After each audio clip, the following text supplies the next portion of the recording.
Good morning friends, happy new year ਸਾਰੇ ਦੋਸਤਾਂ ਨੂੰ। ਦੋਸਤੋ ਅੱਜ ਮੇਰੀ ਪਿਆਰੀ ਬੇਟੀ ਅਵਤਾਰ ਕੌਰ ਦਾ ਜਨਮ ਦਿਨ ਹੈ। ਅੱਜ ਜਸ਼ਨ ਮਨਾਏ ਜਾਣਗੇ।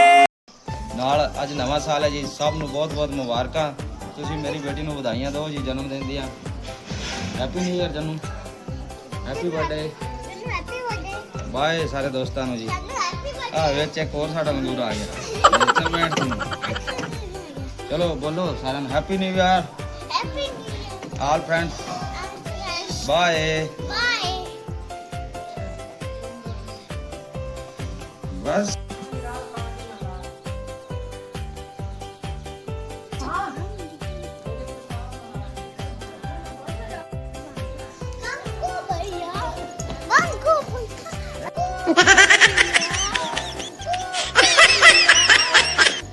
फोटो काट देखा किड्डा मसे बैठा